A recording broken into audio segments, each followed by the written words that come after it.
mais mingi tolandaka bomoko mboka na ba info na bomoko ya mboka musicien boko lega l'homme de Mutuashi ko lega na ya dans site ya kitoko bomoko ya mboka ilunga wetu mwana le padre.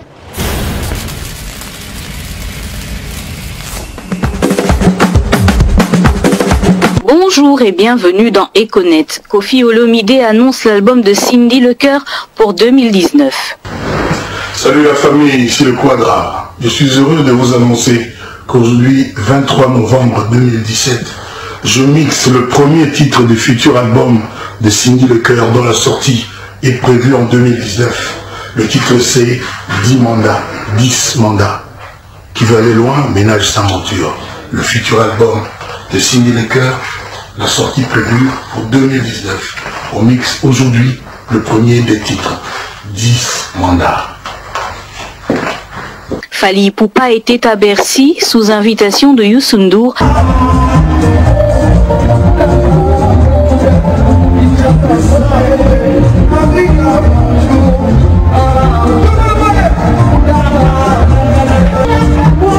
Il y a rencontré également Akon. Rappelons que Fally figure sur le top 12 des titres qui paraîtront dans le Energy 2017. Yes.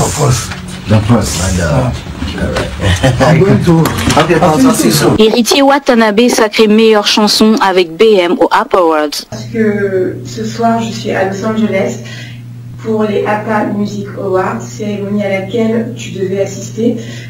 Malheureusement, tu n'as pas pu être présent.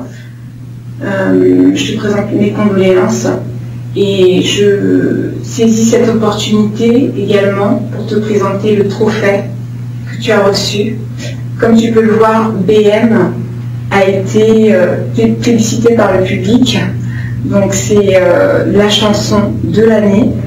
Je tiens à te présenter toutes mes félicitations et j'espère avoir l'occasion de te revoir pour te remettre ce magnifique trophée. Encore toutes mes félicitations, héritier, et je te souhaite une longue et belle carrière. Bisous. Le juridique de Werason s'explique sur cette étrange affaire de plainte déposée contre Werason pour un détournement de fonds alloués à sa fondation par l'UNICEF. Je dis que c'est une fausse accusation. Vous savez aujourd'hui que l'Internet a la possibilité de ternir l'image d'une personne facilement. Toute personne avec son téléphone peut se permettre d'écrire n'importe quoi. Et nous avions vérifié à la source les informations. Nous avons trouvé que c'était du mensonge.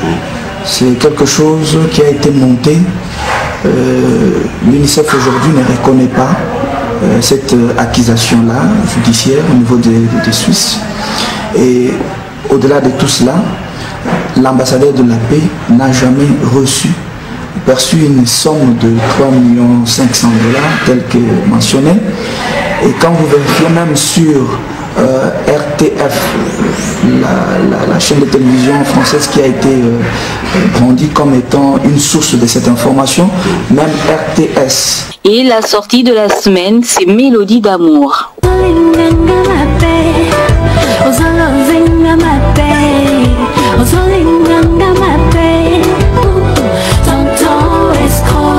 Ça en est tout pour ces échos du net. Merci à vous. Au revoir. Je crois que les journaux ont mentionné cela, ces petits soucis qu'il y a eu, ou si vous voulez, ces petits démêlés qu'il y a eu entre Koffi Olomide et Ferré Chardepoulle. On nous a incriminés pour dire que c'est nous qui avons déclenché cela. J'ai été même l'objet des insultes de la part de certains confrères. Bon, de toutes les façons, on ne va pas les calculer. Et puis, donc, les bonnes manières, si vous voulez, les bons comportements n'exigent pas assez que nous puissions utiliser nos micros pour insulter nos semblables. Donc, c'est un problème d'éducation, mais du moins, et c'était aussi un problème d'audition. Je me permets de vous laisser donc écouter cet élément. C'est vrai que Koffi Olomide a été reçu ici il y a 2 semaines. Il paraîtrait son passage a déclenché ce que vous connaissez. Comme je l'ai dit, c'est un problème d'audition. Donc moi aussi, je croyais que Koffi disait autre chose. Mais du moins, si vous prêtez très bien vos oreilles, vous comprendrez que c'était émotion à Bangui et non émotion Yabangi. Je crois que non, nous parlons français et lingala, on est en mesure de pouvoir comprendre certaines phrases. Ce qui, nous avons une émotion je crois que émotion est cause à na bangité. Émotion est cause à la kaka na kobang. Bon, je cherche à être au milieu du village sans pour autant craindre quelqu'un. Je ne vous crains pas, mais je vous respecte. Alors pour les soucis des messieurs et dames responsables qui suivent cette émission, j'aimerais que vous suivez un peu à quoi ça a ressemblé les propos de Koffi Olomide et mon propos à moi. Donc ce qui est déclenché, moi je m'en tape. Mais du moins, les faits restent réels. Suivez. Rien à dire quoi. Il y a certains musiciens qui ont refusé de te saluer. Il faut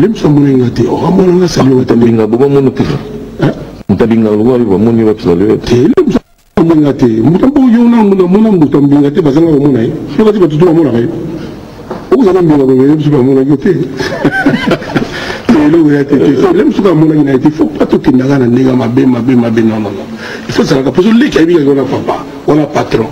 Il faut savoir que il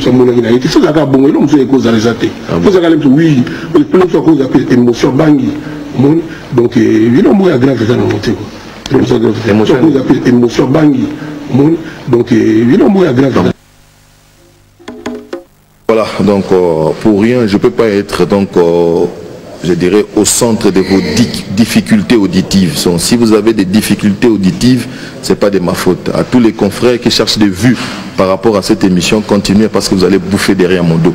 Je vous calcule même. Plateau, amis téléspectateurs, comme je vous avais annoncé au début de cette émission, nous allons terminer cette émission avec Spoon Macintosh. Il s'agit bien sûr de Didier Kalonji. Beaucoup plus connu sous le nom de Bill Clinton, ce jeune qui a vu le jour quelque part ici à Kinshasa, après des petits orchestres quinois, après plus précisément le royaume Lifaki. Il a fait bien sûr son apparition dans Wenge Musica Maison Mère, là où l'éclosion de talent s'est exprimée comme il se doit. Il est resté aux côtés de Weranson, avec qui ils ont réalisé pas mal de choses, et il a son école. On peut parler du clintonisme qui a fait tabac. Chaque orchestre congolais voulait avoir son Bill Clinton. Et jusqu'aujourd'hui, il n'est pas détrôné. Je sais pourquoi je l'ai dit. Il est là. N'attendons pas que les artistes meurent pour que nous puissions avoir des mots justes pour eux. Du moment où ils sont encore vivants, essayons donc de faire quelque chose. Bill Clinton, Macintosh, total respect à lui. Il est là. Néni. Kitoko Nati le collé. Il y a un esprit photo commissaire pour saluer Mingi. Mais si. Oui, ça dit vraiment Mingi. Ouais. On continue toujours à faire. On a consulté dans ma levé. Ben oui. Tout ça là toujours. Est-ce que vous avez bési ça? Non seulement tu as inspiré les jeunes du Congo, on a inspiré Naya Libanda. Bon, malheureusement que na mboka na biso ezaka nango ezaka bayebaka bato te ntango baza en vie quoi. Bayebaka peut-être ntango mosusu moto aza lisusu te nde baya koyebaka, mais nga mona miyebi. Babi, connais-toi toi-même. Voilà, c'est moi qui détiens le bâton de pèlerin. Et ça fait 20 ans. Ça fait pratiquement 20 ans. Pratiquement 20 ans. Ben oui. Donc, ok, ils ont trôné, et puis clintonisme, ils ont trôné toujours, et puis ce qui est bien. On dirait ils reconnaissent plus les aînés. Mais l'actualité aujourd'hui, c'est bien sûr Bill Clinton dans Lola na Lola. Qu'est-ce qu'il y a ici? Qu'est-ce que tu veux nous faire? Bon, Lola na Lola, déjà, bayebi que ça album moko boye on a bisaki bango on a la kaki bango ça na ba diversité mo na kati wana donc ba biloko pena ba couleur parce que batu banda olela moi mokeke a musique ndenge nini ngana meke ko expliquer ba musicien congolais. Il ne faut pas que musique na biso to boyite to na lingala, mais il ne faut pas chanter ndeti bo sala ba album ba 32 chansons 40 chansons mais tu chantes du début jusqu'à la fin en lingala. Ozomona te que la communauté mususu moye ba yoka makambo zo yemba ezati parce que sur taille on a business na monde balango ya business ezali anglais et français et puis espagnol, donc pour musique na biso et landa mape yoka mape libanda il faut qu'on s'adapter pe na ba minoko mususu ba libanda parce que comment biso to bina ba nzembo ba Rihanna ya banani parce que langue na bango eza fort, donc tant toujours bêta il faut plutôt ba rappeler que ba bamboka mosupe ezali Bill Clinton Bill Clinton aza wana donc Bill Clinton oyebi caché à Bill Clinton. Bill Clinton ne chante pas qu'il y a Ningala. Donc Bill Clinton a panzaka ba mai ba ndenge na ndenge. Moi nga na yimba na ba wolof, na yimbi na anglais, na yimbi na neti na yimbi na italien. Na yimbi na italien pour na ko pour talaka. On a traduit en italien, a traduit mal le bango. C'est comme ça, oui. On a battu Belé, on a battu le gars, Messialési Moreau. C'est un Italien. Bogardo a contact toujours dans Mango. Il est toujours à, il est maintenant à Beni. Non, il est à Beni. Ah bon? Il est à Beni. Koutou Kounande, Tokeno Beta, Nancy, n'a pas festivité, tout ça, n'a pas concert, moi, au côté, qu'on a avant total, ça va place, Moussous. Mais Macintosh, toi, on a un moment réfléchi, mais after wenge musique à maison, mais. Toujours sentir sauter penza ya batanga très time babilo donc toujours sentir de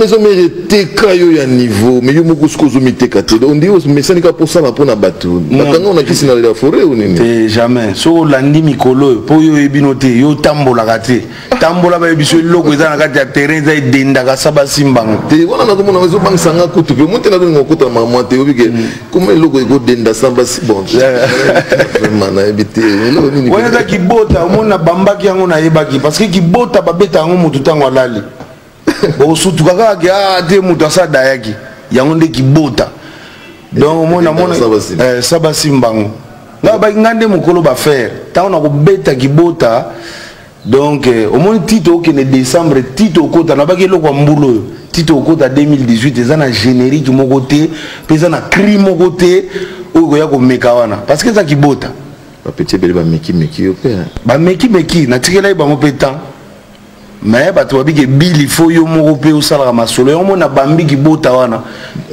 nde na beti yango sikoyo de toi moi eloko nini yango ezodenda sanke basima soki eza eloko ngo azokanisa yebisa yango na litoi koloba ngo na tvt nga nalobi edendaka sa basimba yango sikoyo yo nde fozala na bamauvais pensé te mpo nga nakomi sikoyo na makanisi na yo bon ça va bon yo na makanisi na yo ezani mpo na nga nalobi edendaka sa basimba yango omoni car eza na bamortisseur ya bien soki mpa bodendi ekodenda yango moko sa yo nomona oka nde toale ane badokotela so na ndako baza baebwele oyo naza kolokela mosu nzoka nde car mais oyo kaka ezanga bamortisseur ya bien oyo eza na bamortisseur nango ekodenda sa basimba penanga baclipe ya baaméricain oyo baclipe voilà obone komi na baclipe ya basnok naza fier na lokutala mais sikoyo oyebi na 2018 na oyo na nini la danse du Malboro. Alors, donc, Betambe, tout, naza kuna Betambe, donc tout la nana m'a fait tout souffler pour nous banguer là, on m'avait dit qu'on zokende les boys. Donc, nini, la danse nini. La danse du Malboro, yobi. Mais yo bazo peser un bazo pekisa non, ma gamba bas. Parce que cigarette ça rassure publicité. Non, mais de toi à moi, je te dis que non, publicité, ça la m'a sauté. Bino. Bazo tango bazo n'y a que ma moine si là, yo l'igno ya komisa Marlboro. C'est un comme nous en moi passe. Lucas Chimbo qui m'a Lucas Chimbo. Non, Monique, on est à Moussa Nanga. Nani natilo collé. Yo ndi wana kola mboka ngafuna ebisaka bango ke moni masolo neta ba animation ngane mtu na ebiango. Mais pas na bango mo détrôner yo bile. Ba détourner te bazo ya na bango kaka. Bazo ya na bango kaka ngape na kozala wana te pona incriminer bango tona étouffer bango non. Tant bazo ya na bango o bazo reconnaître. O ndazo ya netia sa netia bunga. Je vais frapper fort. Voilà, donc en attendant de frapper fort, nous allons suivre encore une fois les années nous en attendant sur bien on tout qui bota mais na mona ba qui bota mais on a besoin de moi. On est tout répondre matanga. Wana kibota eza moni il y a un certain temps donc mboka ezaki ya okangama. Ezaki ya okangama donc esenga faina betaka kibota po kizunguzungu ekota. Yo monte kizunguzungu ekoti na do kibota. Voilà, bon dimanche à mon ami Amadou Diaby, bien des bonnes choses à toi, Papi au Congo, Ndekono Kito Panda Chala, je te salue et bon séjour à Kinshasa, Thierry Congolo, qui est là, donc ma voiture est bellée. Et puis bonne chance à mon vieux Willy Bombito, donc bientôt là peut-être qu'il essaie, gouverneur Nabiso, il y a Équateur, ça la biso bien. On croise les doigts pour le vieux Willy Bombito. Et bon anniversaire donc à Rock et à Stone Kinkani, les jumeaux des papas Roger Kinkani. Bon anniversaire pour demain à mon ami, plus de 40 ans aux Alabamistas. Donc à Nicole Boula et puis à Maggie Kilolo depuis Londres. Nous allons suivre encore une fois Macintosh, Bill Clinton et puis on se retrouve dans un court instant pour continuer notre émission.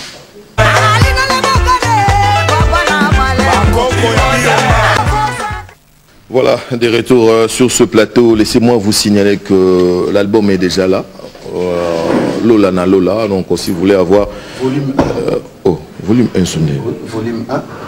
Volume 2 sous. Volume 2 sous. Mais ils ont reproché une trentaine de chansons. Au commune en volume 1. Ou déjà, ils ont 11 titres. Alors le deuxième volume, ils en ont combien? Oui. Parce qu'ils ont des volets. Donc ils ont volume 1. Volume 1 Oyo. Ça c'est Bill Clinton et son orchestre. Mais volume 2 Zali, on a sali ba featuring na Batu Belé. Ah bon? Na sali ba featuring na ba Hiro Lecoq, Batu Belé, ba Youssoufa parce que esprit pené Zali. Donc les logos na yebisa bana kinke et logo bazelaki. Na yebisa bango Lola na Lola. Bo yoka ba diversité ya biloko. Donc on a aussi merci na Casa Tropical. Ndenge ba envoyer Casa Tropical. Mais bango de ba kolo makambo. Casa Tropical bango nde batu oyo. Ba maison na soit voilà ba wenge. Voilà bango batu ba lalisa biso na ba hotel ba nani ba biloko ndenge wana. Casa Tropical na aussi merci na ba vie kapesa. Déjà ndenge ba envoyer biso première lot. Ba pesi biso première lot pour bana kin. Ba savourer déjà to comme na moment ya ba fête yango toujours kota déjà na moment ba fête habillement au plus au 13e apôtre au 14e au 13e apôtre au Angelou Penat au Angelou Penat na bilola na Lola donc Lola na Lola yebika Lola ndenge zala quoi Lola parce que inspiration ça na katia ba tu vas na temps ko savourer ngo ba yoka pena musique ndenge ni musique ezokende yebika ndenge bimi boye kuta na zenga loketo. Bon, c'est comment ça vient il va talent petit naï. Donc il a goûté le batté. Place via Vandier moi yebi qui est Bill Clinton. Ngana yebi vient de la forêt mais vient nga pas yebi que Bill ala mutu moko do akoma ka babisika mususu nanu batu bakomati. Moi qui c'est. Okite. Oui na yoka c'est ngaluketu. C'est pe non. C'est pe na makasi. C'est pe na makasi na après ça qui est fort. Parce que mon musique na vie pena zong sibiso a zong sibiso pena sali que musique na biso ils la valoriser tina ba fin fond parce que mon ba nigérien musique na bango ba betara wana ezaka nango nini te ba betara ba nzembo na bango ya ba village na bango ba dorobuchi wana toyoka ga wana ba biloko wana ezaka ba biloko ya ba village na bango ndenge po yeki ni maso ba chilu baba ni tozungi pena parce que mon teke na biso ke yoku tokolo bate vie mo ka yebi ke bila kota kakutu da ba mboka pena ponga pena même mboka vie na sina kota pena tina kati kuna na mona bakuku pemba na bimisa biloko ya danger po vie okite na biso ke na yembi na italien na beti pena balia Monteberne l'italiano Amalia vengo darde comerte me kinkiano vengo darde mi un bacio omoni ngati ko na ko bungisa yo na yebo boka pena balate do yo za usala côté on a ndima na ba recherche ngai omoni tina ba pesanga kombo ya Macintosh parce que Macintosh ala muto yo aluka troté ngapi na so beti paye donc ils ont ya mo mukeni ngwana donc vient nga de la forêt album ni na yoka kiango c'est vraiment bien. Ça c'est bien donc de la forêt yo pe moi sincère na ba petit bazole la to mona tomba le makam na yo zolo ba ya bangote yo sala bango mo vieux sa caractère na ye vieux lui il ne parle pas beaucoup hein lui il ne parle pas beaucoup il système na wana d'arabien moi on peut placer moi monter par rapport à ce qui se passe dans notre musique cette animosité kondima kondimanate o ya sali boyo yekuta zuelo kama be o boti comme mamba bolo ko bani Bill Clinton qu'est-ce que tu peux dire par rapport à ça et comme moi pourri quoi encore dans moi Sonia vous allez chroniqueur net biso bon ils ont mining ezokendele mais moi je ne peux pas rentrer dans ces histoires là hein, parce que ngai naza ils ont quoi histoire et les corbeaux et les renards. C'est que ceux qui ont un fromage non na monoko neti ngai na ne denda ka saba simbango naza na fromage na monoko na ko loba fromage na ngai kweya comme ça renard ke nga na fromage donc ikopesa mabe omoni ke voiture na ona ezo denda ona mosi maona monoko ezate te na boyi parce que omoni biloko ngo parce que biso mo photo yeba yango na ba ike connais-toi toi-même soko miyebi okozala na batanga na te ça ce sont des futilités au moins ou bien balongwe ba artiste totila bango ring ba koma ba combat on a comprendre parce que quand tu es artiste il faut au mipe ça une valeur au mipe si valeur aux ana bana aux ana banani quoi que le biloko mo boza surtout bana vraiment on attend pas comme tuna qu'est-ce que vous racontez donc moi j'ai mon fromage donc je ne peux pas natika fromage na pesa ngona renard ke nango banana fromage na Bill Clinton. Merci, bien de bonnes choses. Bien de bonnes choses à Delphine Munga depuis Lubumbashi, Papi Boto Noble, je te salue Frangin, Kayembe Shentemba qui est ici à Kinshasa, DJ Frank, je te salue aussi à Gazul Zulman, Yaya Cathy Insight, et depuis Londres je salue Julia Appela la supérieure, je vous salue tous, nous sommes avec Bill Clinton Macintosh. Il nous reste 5 minutes pour que nous terminions cette émission. Je vous recommande vivement cet album de Bill Clinton Macintosh, Lola na Lola. Mais la monde dit aucun label là. Oui, moi j'ai mon label. Non, bien sûr comme la mode Mikolo. Mais ils a bongo, faut un label là parce que si on a un label même dans les chaînes internationales bako accepter parce que il faut un ango. Non, c'est le clip. En tout cas, le clip est très bien réalisé. Bon, dans l'équipe, ils ont moins belé. J'ai travaillé avec Belge Belézi, nous avons travaillé dans Power Vision, nous avons belé, nous avons travaillé dans Bango. Mais le mal, c'est que, au moins, nous avons une idée. Pour que master gars on dit manaraté, mais nous avons une idée. Au moins, un clip, il y a générique qui bota. C'est la première fois que nous avons Betty Peignoir. Nous avons un clip Peignoir, puis Gianni Versace, Marc, puis Barrick Ross. Na sali ba système moko bo moni ona mais au moins pe ba master musupe ba comme landaka les mêmes idéologies donc ndé na comme landaka les mêmes idéologies mais yo inspirera toujours ba s'inspirer mais le mal c'est que moniteur mutazo ndimateur yango to ba ka ba opola mais bazo ndimateur tant bo opola bo ndimateur fona bamba kibota papa connais-toi toi-même on a un fromage oui c'est comme ça mais l'idée au moni mes idées valent de l'or ben oui si on est zawana idée à mutu ou bien idée ba foutela ngo mutu des fois t'es idée à pamba donc mutu ko sala koute mais idée kaka pesio idée wana c'est beaucoup d'argent donc bandima voilà bondima donc il y a dans la fromage et puis que Bill Clinton ngapena na linga ko penza ya rumba te excuse-moi en tout cas là où tu peux exceller là où on sent que non Bill Clinton est dans son élément ça canaba générique mais na mon ndie pour nous là que ça va que ba côté wana pe nazali o yemba bulangeti o sala bo na yemba Claudine Lonzoka voilà na yoka po yemba port d'Amsterdam donc menga na linga go pe na moni ba biloko ya ba wana mumaru wana pe nasko yo bon ba biloko ngo eza pe na kati wana o tiesu sangwa oui eza ba rythme on eza net na nze mo eza na kati wa perversion perversion eza na kati wa devil haunt the church. Donc, diable a côté une église. Pasteur a changé ma terre. Donc, devil haunt the church. Donc, il faut faire très attention. Mon ilo là haut tant bagoyo kango, ba comprendre que mon ba titre c'est belé. C'est bien aussi la titre mingi ça peine un format radiophonique comme on dit. 3 minutes. 3 minutes. Tout ça na Malia, tout ça na Boss Ibra, tout ça na chambre salon, tout ça na la paix. Nze moko ya paix, tout ça na déception, tout ça na désolé. Perversion na ebisio wana suka na perversion pena toza siko pe na songi wana nozolo banini oyo bangsa te na ko dévoiler tout te mais autres ka CD de ces obima te ka na melo yo na te kango te c'est-à-dire que non dis-nous ce qu'il y a à l'intérieur pour ba somba ce qu'il y a à l'intérieur je ne peux pas dire ça ba somba ba yo kango comme ça ngana ba no ko décortiquer ngo après temps na somba après mais je sais pas si la monnaie on déjà bon normalement na ba édition presque tout hein. Donc le quoi l'eau est normalement 5000 pour na Kinshasa kaka pamba ba o eza nango to chango pour na bana kina yebi ngana linga ba petit peuple ba za la difficulté te ya ko zoeloko donc déjà boyé ni eza nango boyé donc on a $10 $10 ça fait 15 000 francs et belé boyé ouais les belés, au maïlo, ils ont un katia, au monde en belé, $10, $10, ils ont 15 000 francs.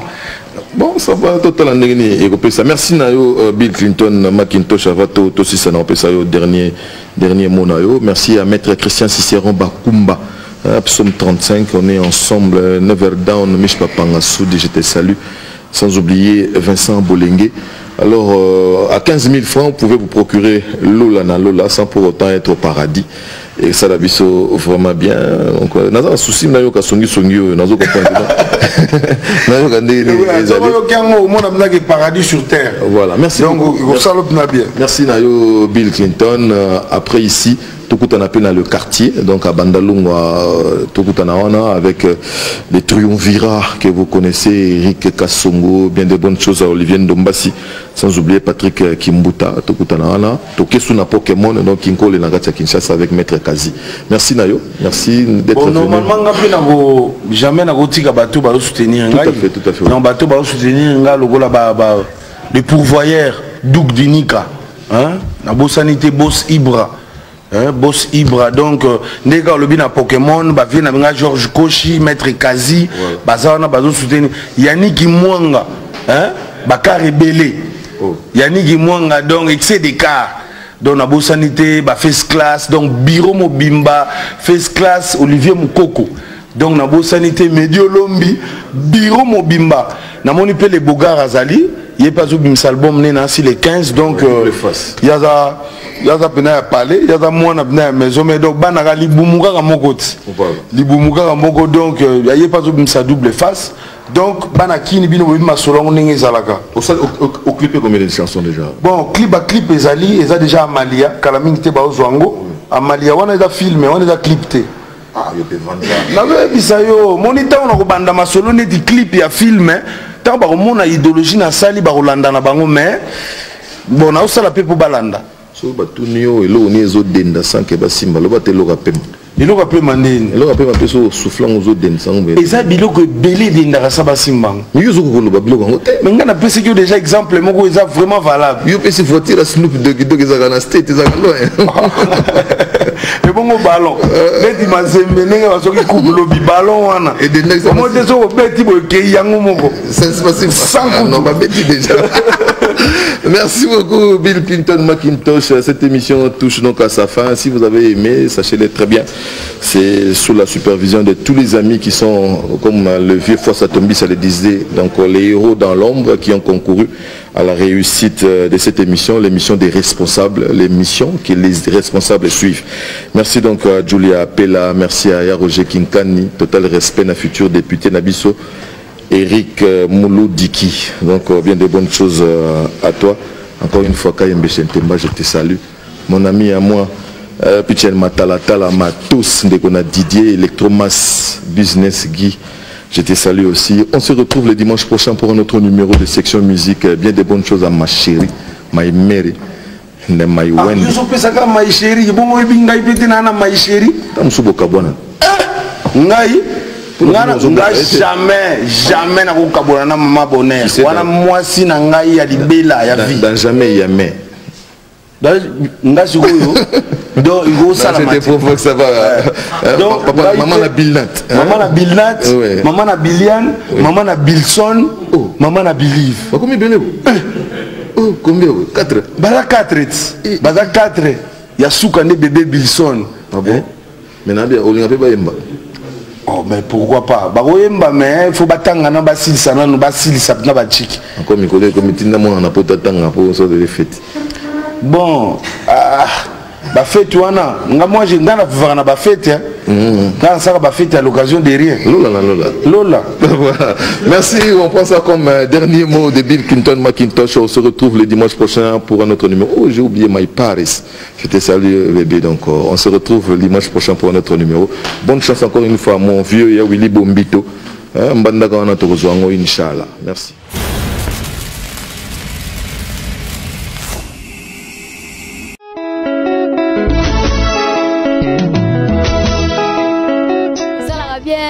mingi tolandaka bomoko ya mboka na ba info na bomoko ya mboka musicien boko lega l'homme de mutu ashi ko lega na ye donc site ya kitoko bomoko ya mboka ilunga wetu mwana le padre